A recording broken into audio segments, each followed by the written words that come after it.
The WWE has gifted the final title John Cena needed to become a Grand Slam champion. Triple H, quite literally, has done two things. On the one hand, he's teased us with the idea that Dominik Mysterio, as we've discussed on this channel, is the ideal candidate to face Cena on his final day, that December 13th, for his last fight. But on the other hand, we are talking about a moment where a major crisis seems to be taking center stage in this company.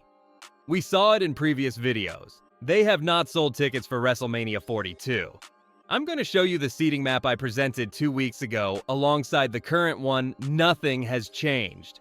Even the expensive Prime seats have not been sold. Triple H is managing this in a very, very poor way. If we add to that the monumental snub they gave to LA Knight, cutting his guest promo with a commercial break, this man who seemed to be coming to save the WWE in recent months, Triple H is now destroying the narrative and absolutely everything about this company. An American hero, John Cena the Marine, who could have ended his story in a perfect, well-rounded way. Well, it seems they literally had to gift him the title. This title was being held by Dominik Mysterio, who had been defending it, albeit in a somewhat dubious manner, for all these weeks. But simply because you want John Cena to finish his career with the only title he was missing, you just take it away from the current champion, almost like taking a toy from a child. I truly believe that this might not be the best option. And this might be why the headline that the WWE is in crisis is gaining more prominence lately. If we add the number of recent events, especially for SmackDown, where practically half the tickets are not being sold, we can't be talking about a rumor anymore. We are talking about evidence. And it seems this strategy, giving the title to John Cena, was just another Triple H maneuver to sell tickets, to achieve that immediate sold out for the December 13th event, just as they did today. But Triple H, what are you gonna do when John Cena is gone? It's clear you tried to elevate the Samoans and give spectacular importance to all the lore behind them. You elevated Jey Uso to the extreme, only to then take the championship from him in less than, I think, 60 days. You destroyed Jey Uso, who seemed like a massive favorite. Then, in his last fight against CM Punk, we saw a Jey Uso who looked poor in terms of movement and chemistry with a partner he has been fighting with for years. You realized you couldn't elevate him. And on top of that, he has instantly become a fighter who consistently garners dislikes on your YouTube videos whenever you upload content about him. The Samoans are, on one hand, reduced to ashes, and on the other hand, trying to favor storylines that are not going anywhere. A spectacular Roman Reigns who for so many years showed us that he was a compelling figure, the representative of the family, returns this year. And you literally humiliate him against a Bronson Reed who neutralizes him, laughs at him, and mocks him in front of the fans. You take one of your biggest stars and throw him into the mud. Then you tried to raise Jey Uso to the extreme. You realized the crowd response wasn't good, and directly, poof, back to the mud again. But not only that, because you genuinely care about Jey Uso in terms of sales. You know that as soon as he steps into any stadium, he lifts the entire crowd and sells a lot of merchandise. You are pushing for Jey Uso to be there, and you make him ally with CM Punk in the very same week he faces him, to help him against the Vision. And now you invent this masterful move, probably heading into the War Games, where you bring out Logan Paul joining the Vision. And again, a Braun Breaker is back in the shadows. A Braun Breaker whom I saw as a favorite, and still do, to at least try to contend for the tournament, though I honestly believe that the one who will end up being chosen will be Dominik Mysterio. Not only that, but a Brock Lesnar who has been left hanging, not knowing what's next, with a pending conversation with Paul Heyman. We didn't know if he was going to join the Vision or be against Seth Rollins. And now that Seth Rollins is injured, the plot with Lesnar simply stops mattering. But you place him in the WrestleMania 42 promo, meaning this man will be at WrestleMania 42, and we are seeing nothing, absolutely nothing from him now. So the current management denotes a crisis. It denotes a lack of, a creative crisis and an economic crisis if we look at that WrestleMania seating map. We see that practically all the tickets are sold in the areas where the audience will be visible on camera, the usual placement for live event cameras. But look at the number of available seats. And we're talking about prices that are often affordable for a WrestleMania event. We are seeing places for $700 or even less that are not being sold. People are not buying the WrestleMania tickets. I don't know what they are going to do when John Cena, who has been spectacular all this year, finishes. There is a theory or rumors that he still has 3 more dates, 3 more moments in which he will continue to appear as champion beyond that December 13th. It may be a desperate attempt by the company to try to revive everything because there really aren't many people at John Cena's level and what he has achieved in this generation.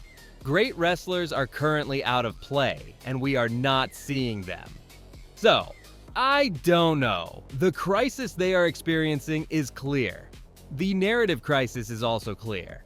They have also shown us that they are listening to the public and what is happening on social media.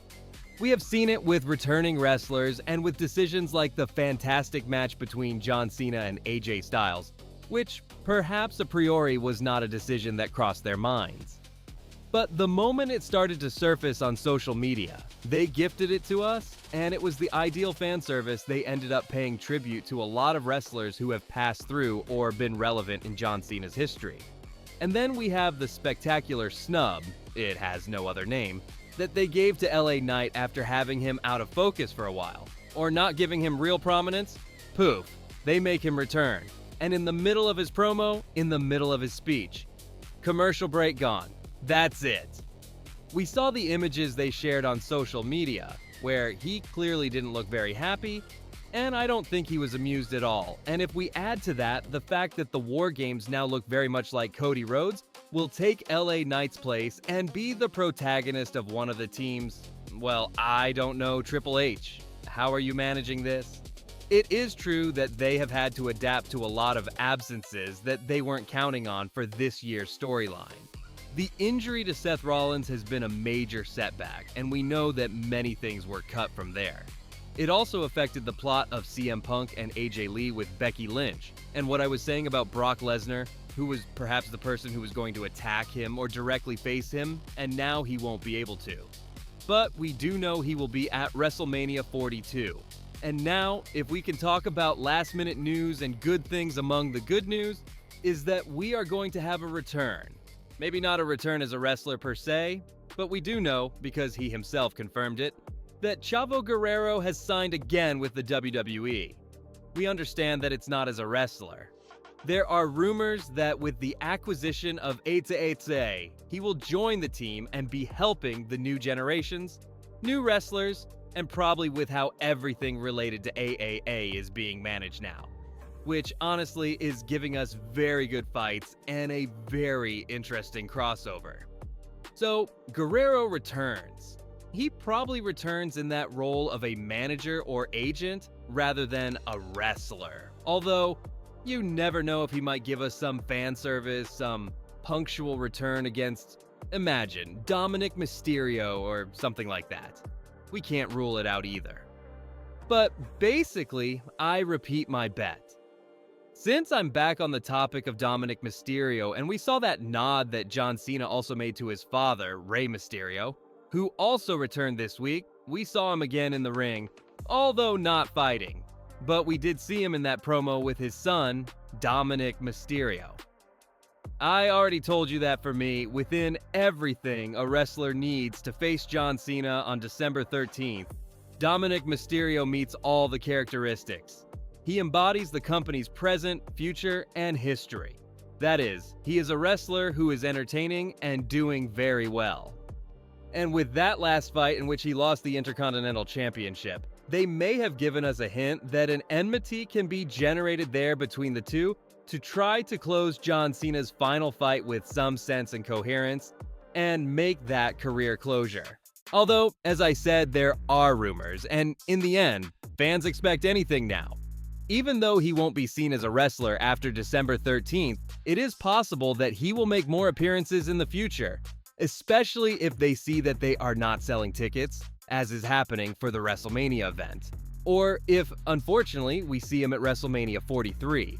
Given the location where the event will take place and knowing how they are in the Arab Emirates, where if they want a wrestler to return with money, they will do it. We saw it simply in the presentation, how they brought out Liv Morgan from the darkness, who has been injured for a long time and who we hadn't seen on camera yet. So, not much more. That's all the latest news from the WWE, which is going through complicated times. I don't know how you'll see it, but I certainly do not agree with what they are doing in some decisions. So, not much more. See you in the next video. Bye. If you made it this far, know that YouTube thinks this video might interest you. And if you liked it and want more, subscribe.